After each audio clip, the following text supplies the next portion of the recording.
Hello and welcome. Thank you so much for joining us. Today's program is part of the Presidential Primary Sources Project, and our program today is Leadership in a Time of Crisis, the Oklahoma City bombing. It is being presented to us today by Kathleen Pate, Director of Education and Public Programs with the Clinton Presidential Library and Museum. The Presidential Primary Sources Project is a collaboration between Internet2, the National Archives, and the National Park Service. It is a free series presented every year from January through April. This is just a quick reminder that by participating today, you are agreeing to be recorded and archived. We keep recordings of all of our sessions and programs on our YouTube channel so that teachers and students may access them at a later date. Okay, go ahead, and if you haven't already shared, many of you have, join where you're joining us from in the chat box. And if you would like, you can also be on our video. Just let me know that you want to be on our video and I will get you promoted. All right, students and teachers, we really encourage you to participate today. You're going to be hearing a great presentation today, and if you have questions, you can put those in the chat or any comments that you might have as the presentation continues in the chat group. That is the easiest way to be seen and ask questions today. We absolutely want you to participate because by participating, you enhance your learning experience, and it's also more fun, okay, when you have some participation with what you're viewing. We do ask, though, that you be respectful with your questions and keep them pertaining to the presentation that is being shown today. Okay, thank you again, one more time, for joining us. We're very glad to have you this afternoon. Here is a link to our website if you're looking for more information on our program or you need links or other information regarding the Presidential Primary Sources Project. All right, thank you, and I'm turning it over to our presenter today. Thank you. Very glad to be here. I am, as Robin said, I'm Kathleen Pate, Director of Education and Public Programs at the Clinton Presidential Library. And today I'm going to be talking about something that happened roughly 30 years ago. So on April 19th of this year, we will commemorate the 30th anniversary of the Oklahoma City bombing. So to give you a little bit of an introduction, the Clinton Presidential Library is one of 16 under the National Archives and Records Administration. We are located in Little Rock, Arkansas, and that's what our building looks like. It is designed to make you think about a bridge to the 21st century, bridges between communities. And it looks pretty much like that out the window right now. Spring has sprung, so it's nice and green. So the National Archives is the record keeper for all three branches of the federal government. And it might not sound super exciting, but what the National Archives is and does is part of what makes our country a democracy. So having access to the records of our government allows us to hold elected and appointed officials accountable. So it's a big deal that we have access to the records of our government. So at the Clinton Presidential Library, we have the records from the Clinton administration. So the 8 years that President Clinton served as president, which would be January 20th, 1993. He was elected in 92, sworn in January 20th, 1993, and then served 2 4-year terms, so he left office on January 20th, 2001. So the National Archives has other federal records, including some of the key documents related to the founding of our nation and the early government. Here we see the U.S. Constitution. It's on display in the National Archives in Washington, D.C. And it's these 4 pages that tell us how our government works. So today we're going to focus on Article 2, which tells us about the duties of the president. So it spells out what I like to call the 4 C's. So these are the duties of the president defined in the Constitution. So the president is the head of the executive branch. In that capacity, we call him chief executive. So responsible for executing or enforcing the laws. The president is also our commander in chief. So he's over the armed forces. He is our chief diplomat. So he works to develop treaties and trade agreements with other countries. He's also our ceremonial head of state.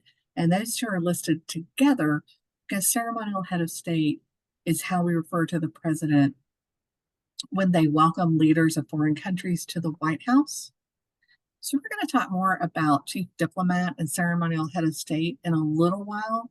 Initially, we're going to focus on chief executive, the president enforcing the laws.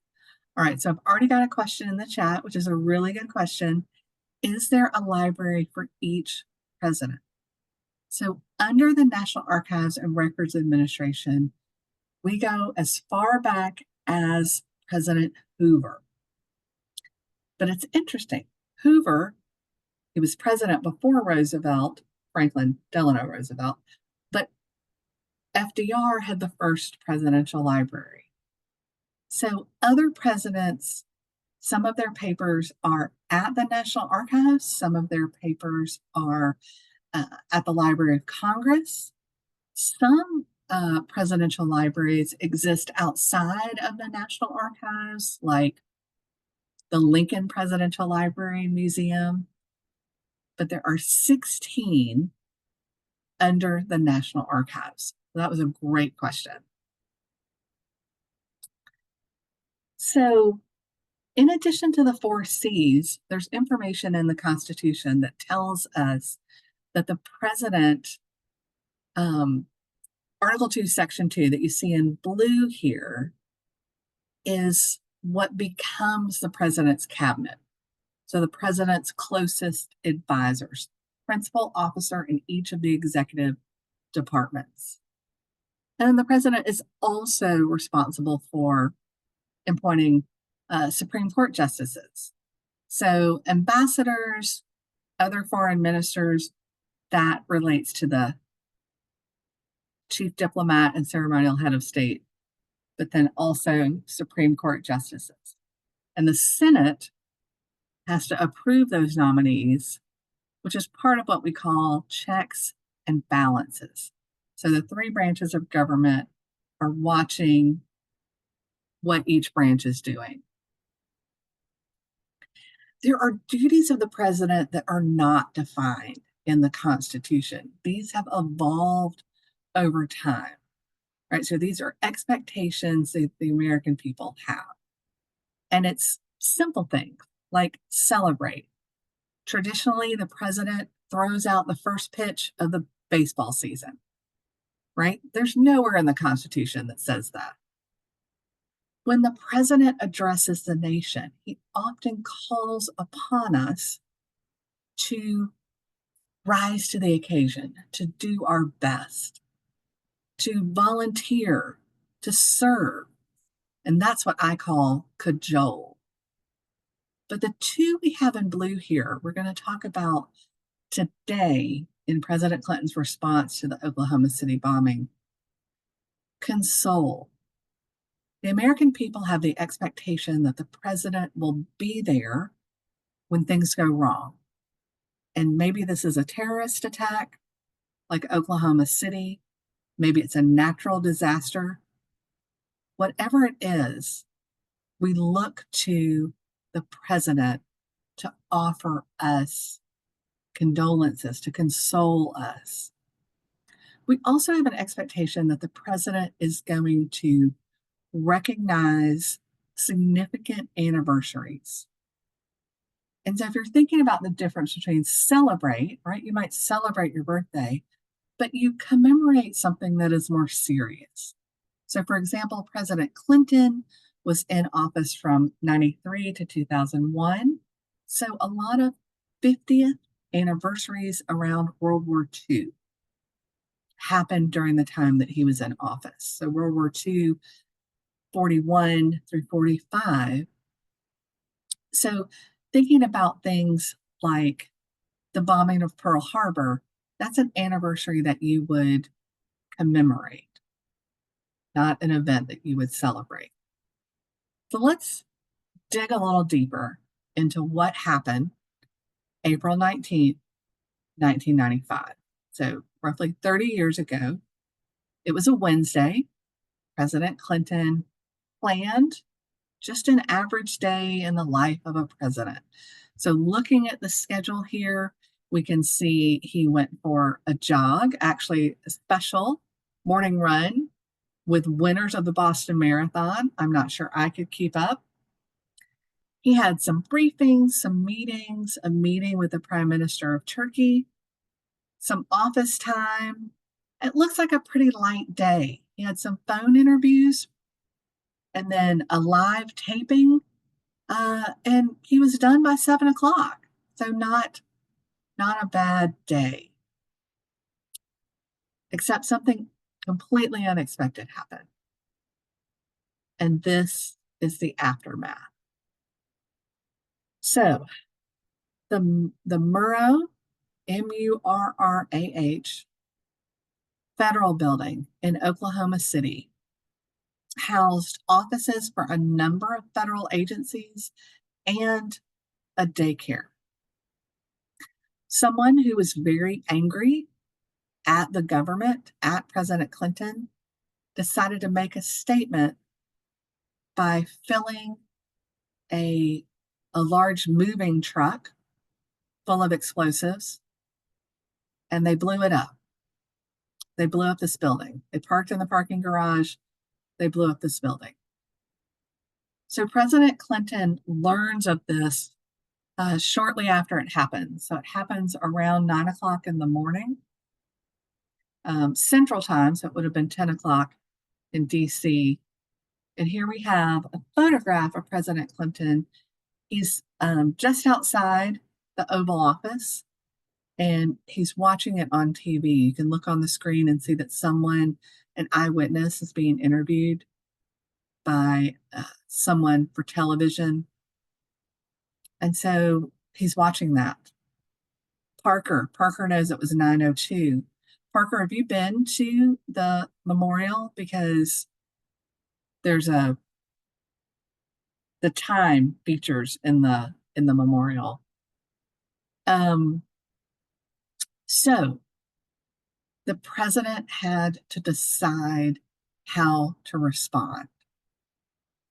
And so he gave a press conference, a statement at 5:30 in the evening, which may sound like a long time, right? Before he made a statement. But it was an ongoing investigation, and we're going to learn a little bit more about that. But I want to point out someone in this picture, and that is Janet Reno. She is the woman standing closest to the door. She has on like a purple jacket. She will play a big role. Janet Reno was President Clinton's attorney general. That's like being a lawyer, the top lawyer for the United States. So, really big deal. And Janet Reno was the first woman to serve in that position. But here is President Clinton. He is addressing the nation, and we can look at what he chose to say. So, this is the statement that he gave. Now, you may know this already, but the president has help in drafting speeches. So the president has a team, a speech writing team, and they write speeches, and then he will edit those speeches and then deliver those speeches. And if you look down in the lower right-hand corner, you can see this note. The president spoke at 5:30 in the briefing room at the White House. That's how I know what time it was. So President Clinton kind of spells out what he's going to do, but I want to focus on his opening remarks because here we have a draft. On the right-hand side, we have page 1 of a draft, and we can see President Clinton is like, no, I don't want to do that whole first paragraph. I want to start with the second paragraph. And it's that second paragraph that's on the left-hand side of your screen, a little bit bigger so that you can read. It's easier to read the text than it is to read President Clinton's handwriting. This bombing, and then he's got a little up caret, Oklahoma City was an attack on defenseless children and innocent citizens. It was, you know what? I'm going to go here because it makes it a little easier to figure out what his handwritten notes were saying. It was an act of cowardice, and it was evil. The United States will not tolerate it, and I will not allow the people of this country to be intimidated by evil cowards. Now, I want you to notice something between his notes and what was printed in the public papers of the president. Have you ever written down a speech and then when you give it, you don't read it word for word? And so it changes a little bit. Does anyone notice a change between President Clinton's notes and what he actually said? So what he actually said is going to be that typewritten at the top. And his notes, he switched something. He switched the descriptor, right? In his handwritten notes, it says defenseless children and innocent citizens. And he switches that to say innocent children and defenseless citizens. Doesn't really change the message, right? But it's interesting to see how speeches evolve over time and then how they actually get delivered. All right, so these are the steps that President Clinton said he was taking, right? And this is him in his role as chief executive, which means he is enforcing the laws. And in this case, he is calling upon different federal law enforcement agencies, Federal Bureau of Investigation, FBI, working with Department of Justice, Bureau of Alcohol, Tobacco, and Firearms, military, local. He's sending all of these people in to complete this investigation. The second thing that he did was declare Oklahoma City a national emergency. So that allowed him to send in James Lee Witt, who was the director of the Federal Emergency Management Agency, which we call FEMA for short. And then third, we are taking every precaution to reassure and protect people who work in or live near other federal facilities.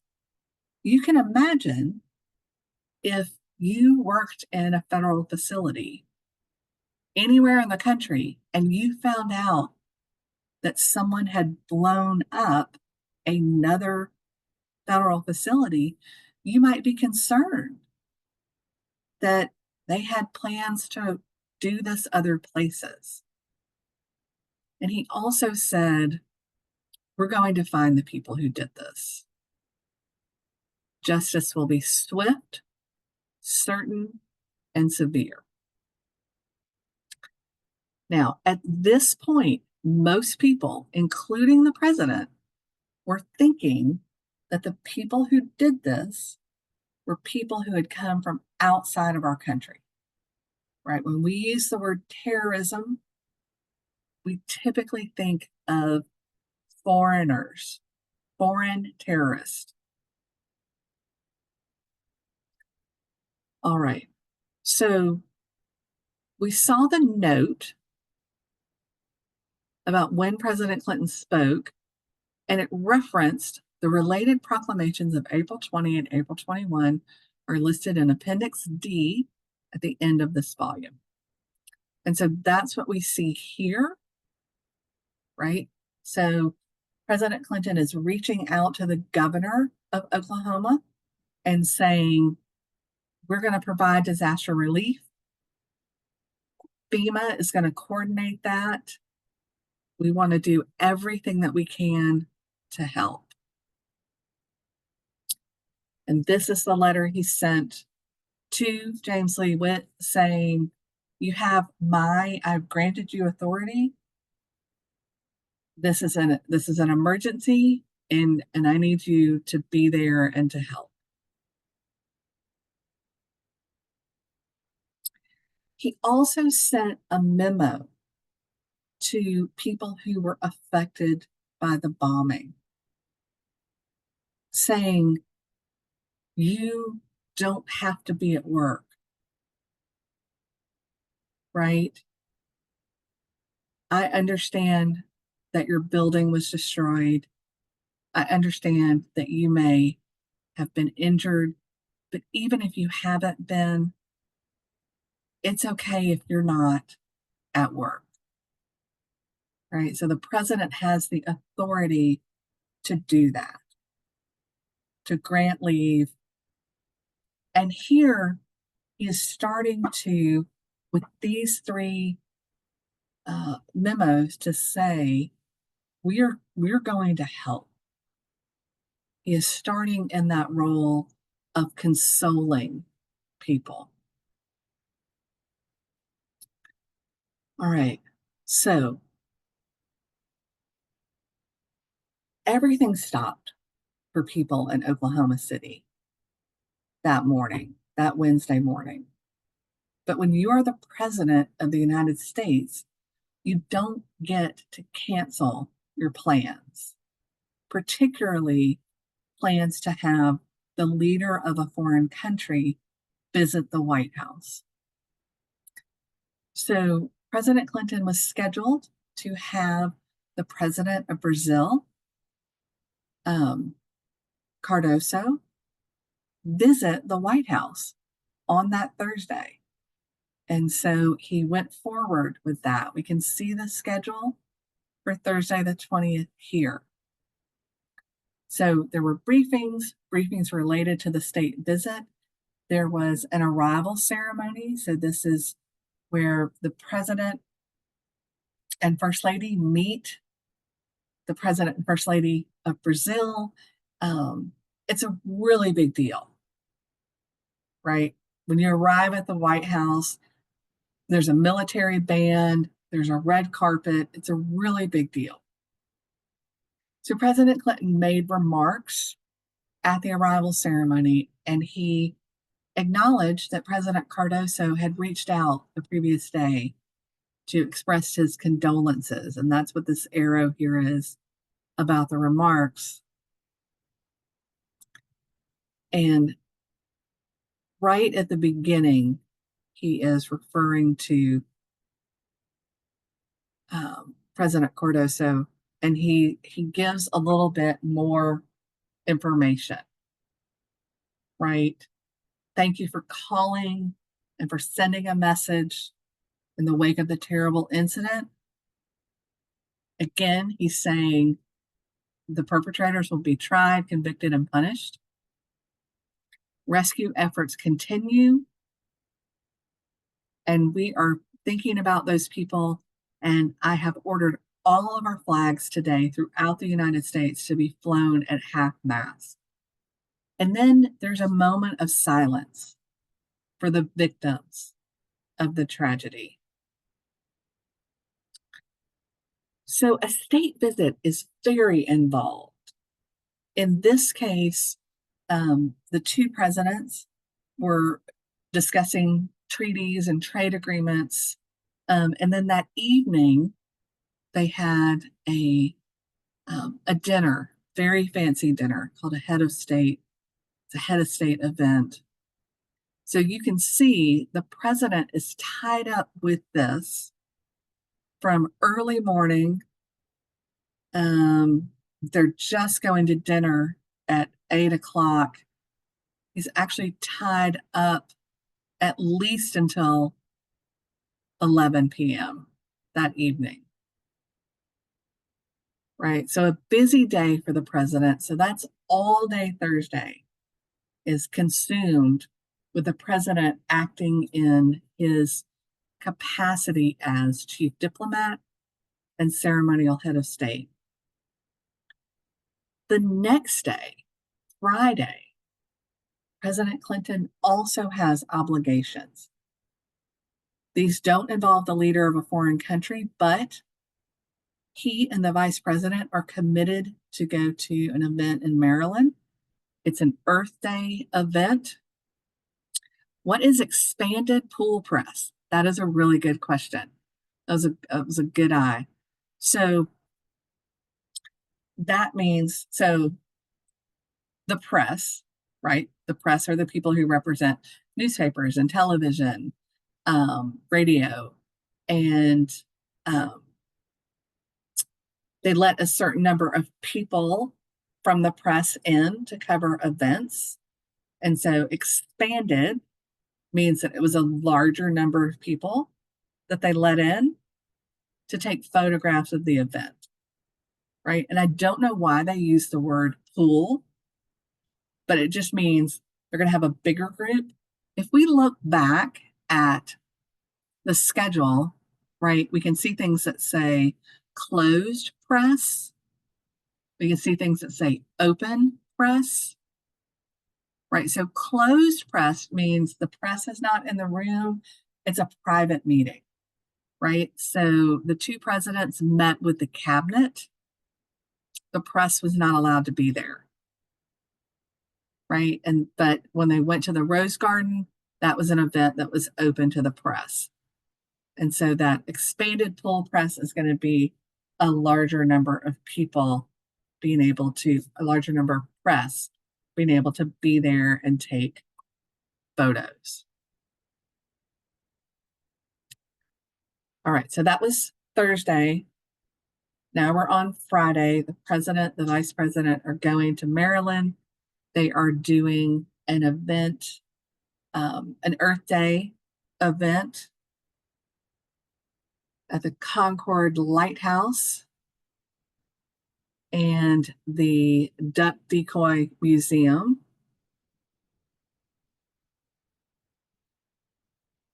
Yep, closed press, like the room where it happened. Yeah. When they're having those important discussions, it's not always for the press to see. Oh, that's a really good question. How far ahead does the president schedule? Weeks, months. A lot of this stuff takes a lot to coordinate, right? So where you and I may not know what we're doing next week, the president's schedule is going to be laid out to some extent for months in advance, right? Particularly things like a state visit or anything that involves travel, right? You're going to have all that in advance. So that's a really good question. But the president's schedule also has to have some flexibility, right?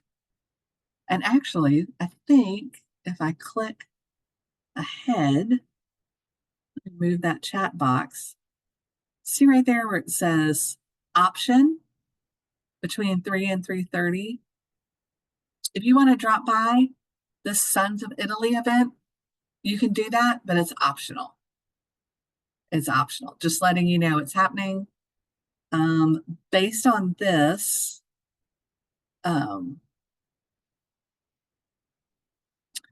oh, Professor Susan to the rescue. I don't know if y'all can see her response. The pool component refers to the idea that because it's impossible to have all news outlets represented, there's a select group that rotates members and essentially shares the coverage between them. A photographer in the pool, for example, might be employed by one news organization, but the images they create are shared with other news organizations not represented in the pool that day. Revolves amongst the various news outlets. It's more for logistics, space than anything else. So that is where the pool comes in with expanded pool, right? So maybe there's only room for me and Susan to take pictures. Robin's not in the room, so I'm going to share my pictures with her. But maybe the next day, Robin's in the room and she shares her pictures with me. So it's kind of like pooling resources. Have you ever heard that? We're going to pool our money. We're going to pool our resources. So not like a swimming pool, although that would be pretty cool. All right. So Thursday and Friday, those days were set, and President Clinton did do some press and made some remarks relating to what was happening in Oklahoma City. But his first kind of event, kind of real attempt at reassuring the nation is aimed at children. There were very disturbing photographs coming out of the bombing, right? I mentioned federal offices, but also a daycare. 168 people perished, including 19 children. And so if you were a kid at the time and you saw reports, you saw images, it's a natural response to be concerned. And so President Clinton and Mrs. Clinton invited children of federal workers in the Washington, D.C. area to join them at the White House. Every Saturday, the president would give a live radio address, but for this occasion, they televised the live radio address. So we're going to see a brief clip of that, like carpooling. Exactly.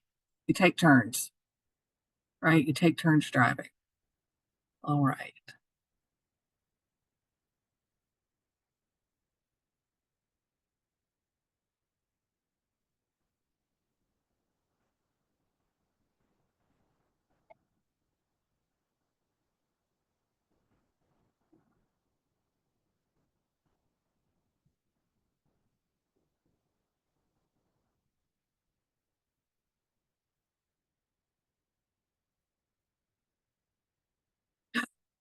There was no sound.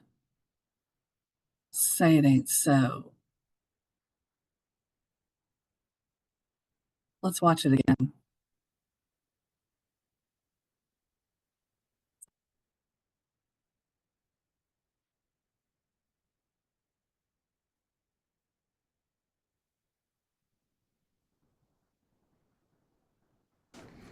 At my brother's daycare, when my school was closed, we planted trees to remember the kids that got hurt.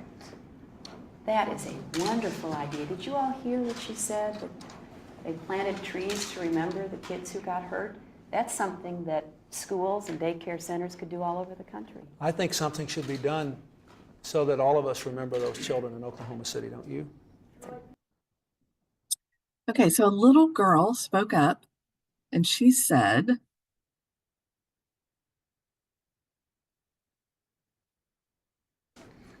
At my brother's daycare. There we go. At my brother's daycare. Here's what she said. Here's the transcript. At my brother's daycare, when school was closed, we planted trees to remember the kids that got hurt. And both Mrs. Clinton and President Clinton respond and say that's a really nice thing to do. It's a nice way to remember. And so the Clintons announced, President Clinton announced, almost forgot, This is my favorite part of the presentation. Mr. Rogers.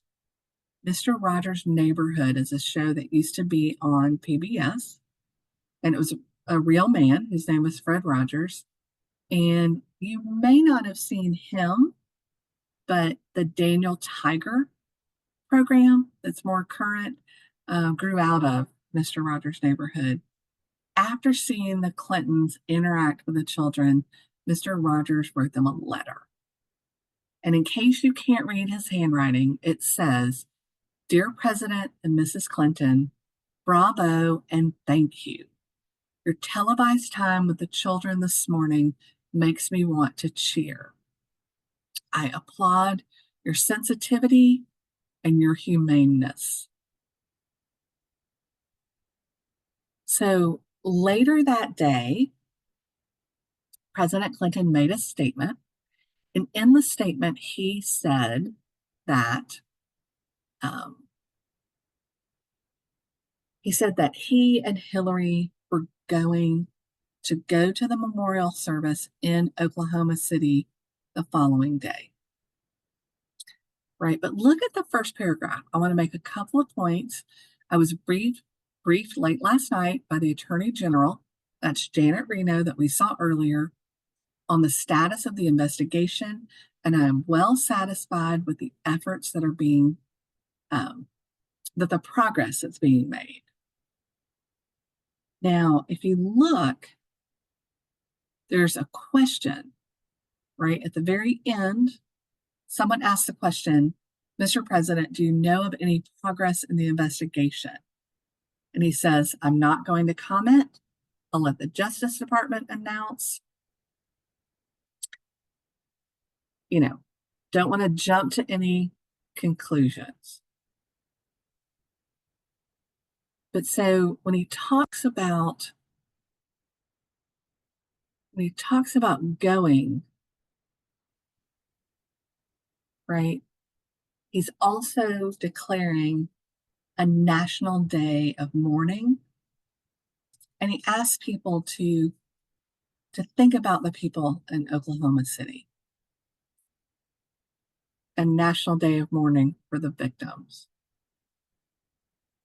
So Sunday morning, before they leave for Oklahoma City, the president and the first lady plant a tree on the grounds of the White House. So I don't know if they were planning to do that before the little girl mentioned it in their televised radio address on Saturday. A nice gesture either way. And the reason I know it was planted at 10:35 is because I have access to those schedules. So we can see that they planted the tree. They boarded Marine One, which is a helicopter which picks the president up on the lawn of the White House, and took the president to Andrews Air Force Base, where he boarded Air Force One, flew to an Air Force base in Oklahoma.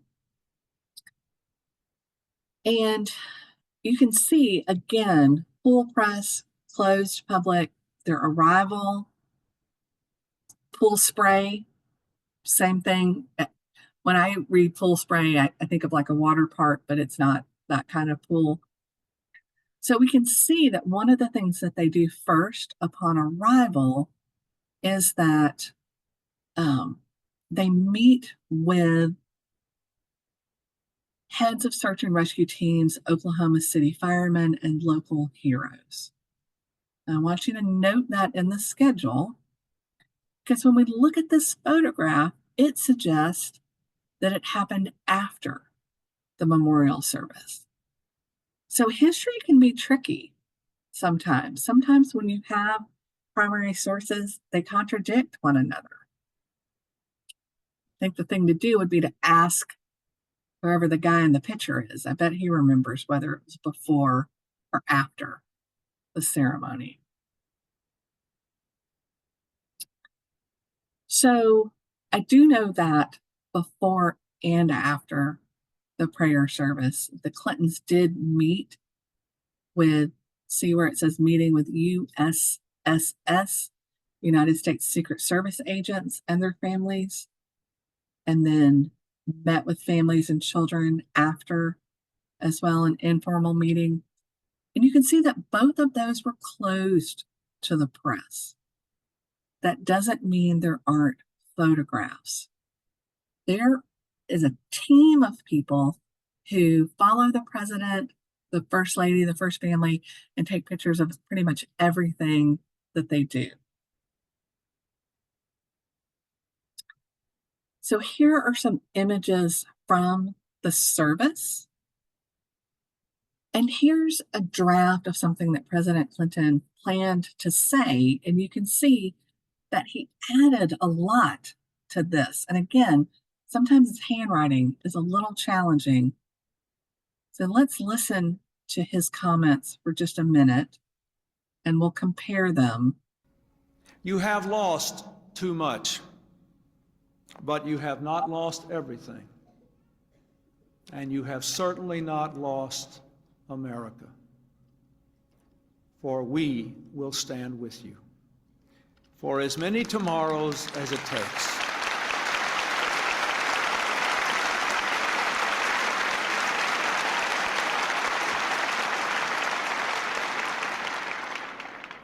If ever we needed evidence of that, I could only recall the words of Governor and Mrs. Keating. If anybody thinks that Americans are mostly mean and selfish, they ought to come to Oklahoma.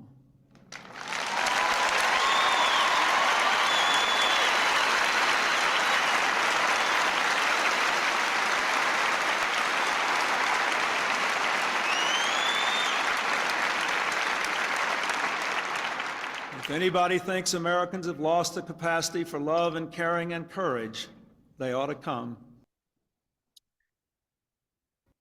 Right, so if we look at the words that President Clinton actually spoke, so here from the presidential papers, you can see that he took the speech, he edited it probably at the event.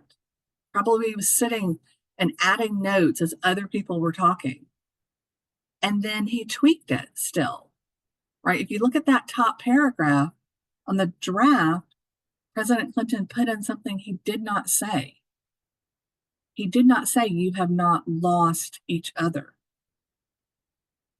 right? He didn't say anything about visiting with Secret Service families, that they protect the president. And I think that says family members there.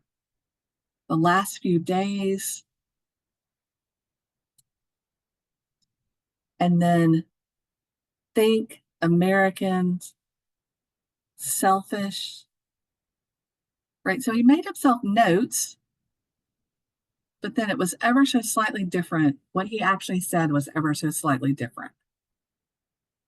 So we see that time and time again. So here are some photographs at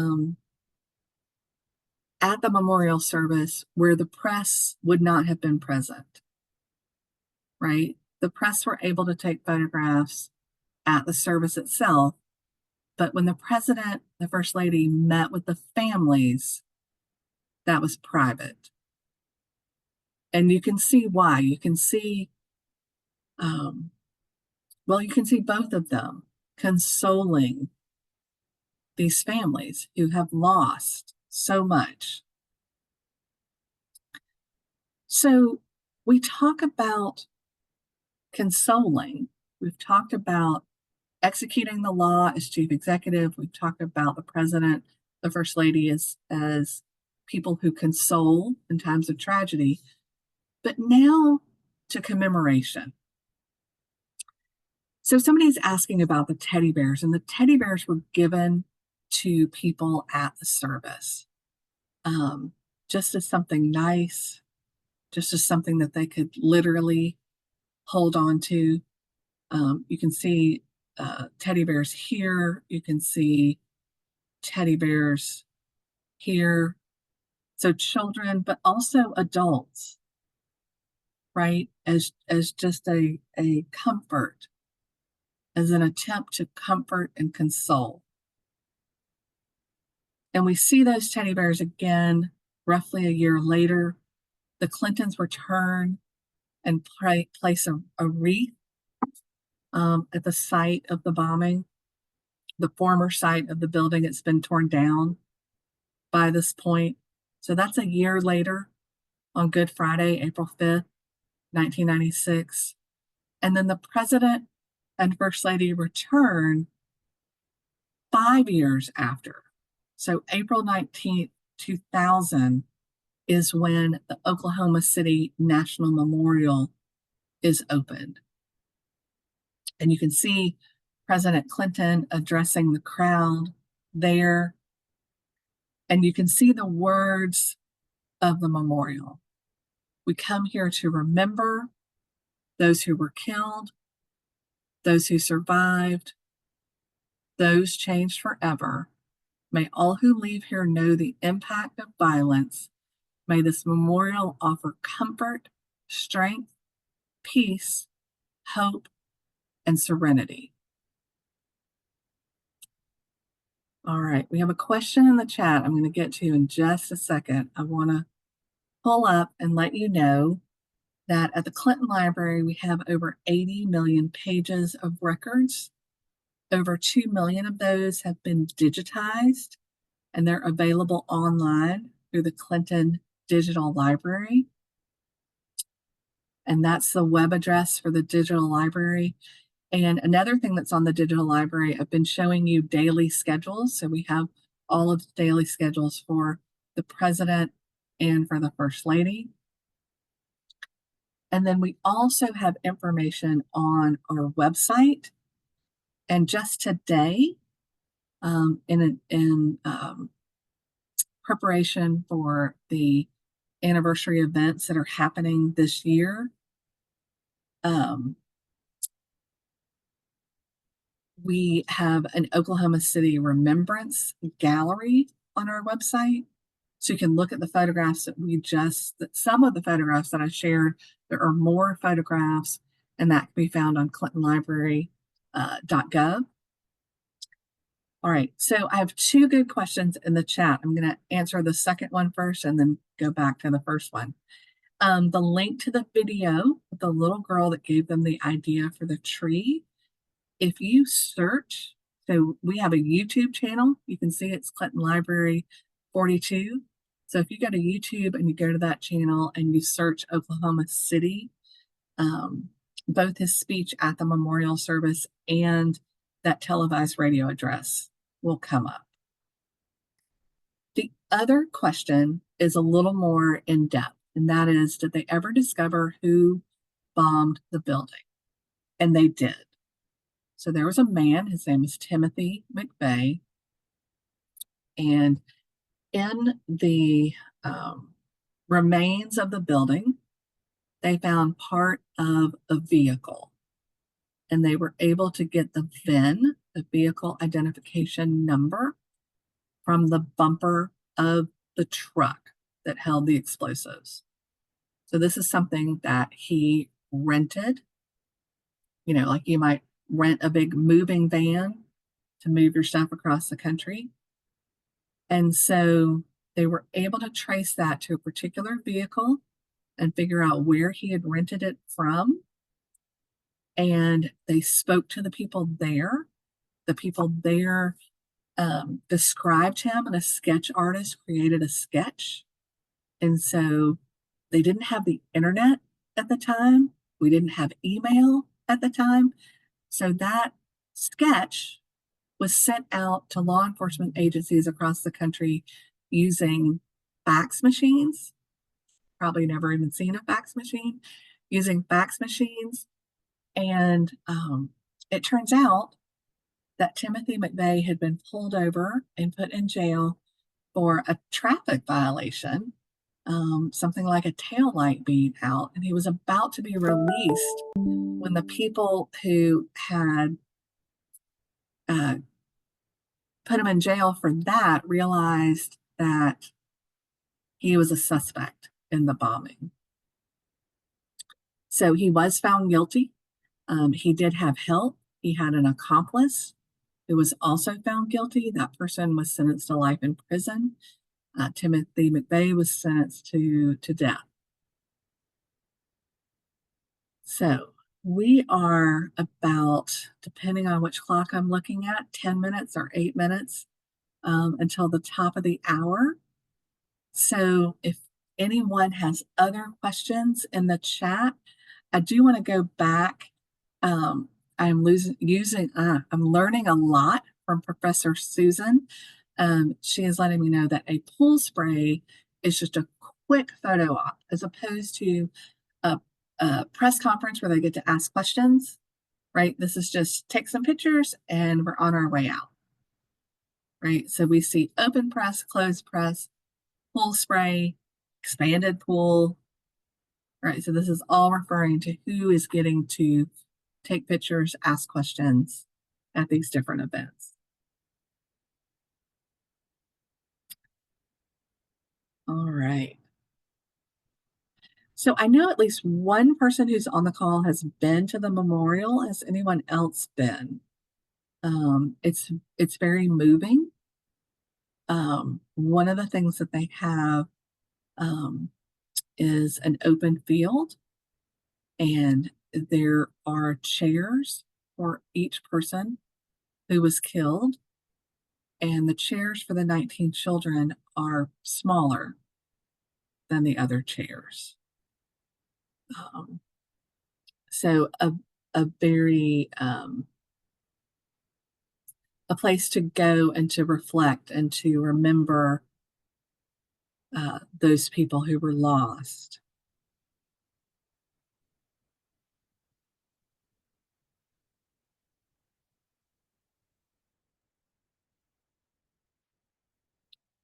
All right, since we have just a few more minutes, I'm going to go ahead and share a different screen. This is from an FBI website,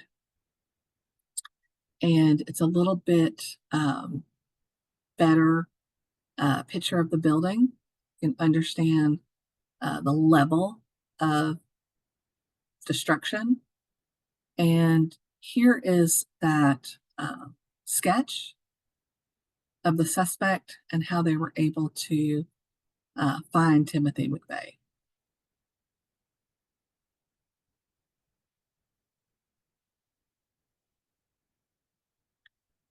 Right, so one of the things this website has is this interview with someone who was a part of that investigation. All right, looks like Robin has been to the memorial. It is powerful and somber. Yes.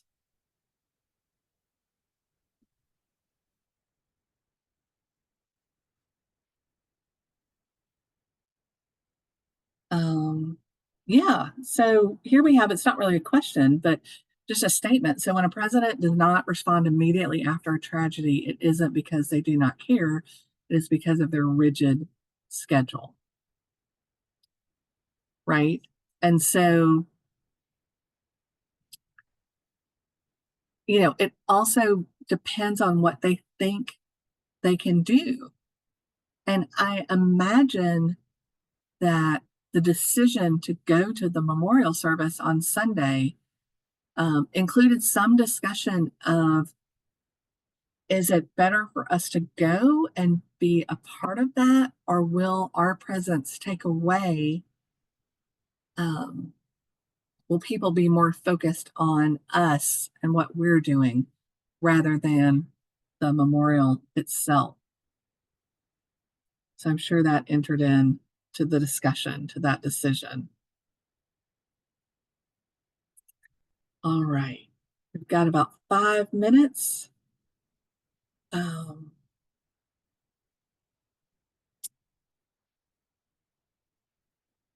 Wow, okay, so Professor Susan was 12 years old when this happened, and her little sister was 6, and their mom worked in a federal building for Social Security Administration.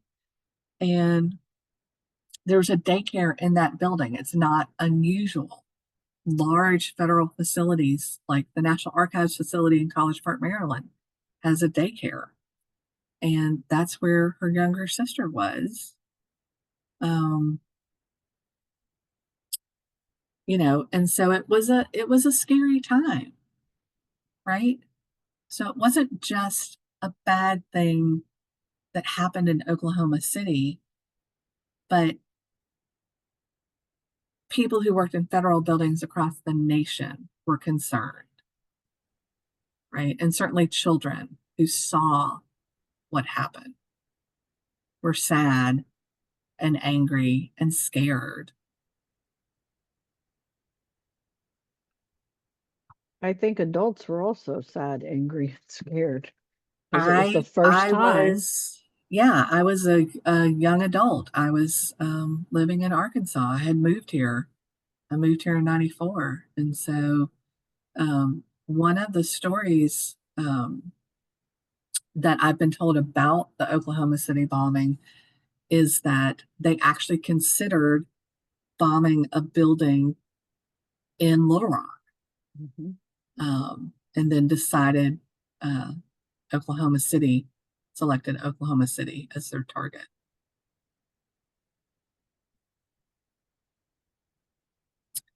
Well, thank you everyone for being here. Thank you for letting me share this story. I know that it's not necessarily a happy story, but the president has to be a leader in good times and in bad times. And so this is the way that President Clinton chose to lead following this tragedy.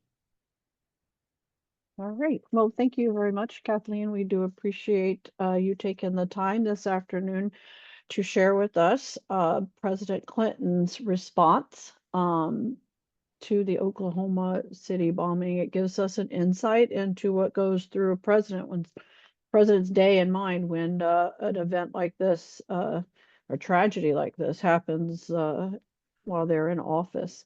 Also, thank you very much, attendees, for coming today and listening and being a part of this experience. I do appreciate your thoughtful questions and comments today. Um, I'm going to go ahead and close out. You guys have a lovely afternoon and a beautiful rest of the week. Kathleen, it was lovely working with you. And Yes, thank you. yeah, I wish you luck. Okay. Thanks. All right. Thank you guys. Bye. All right.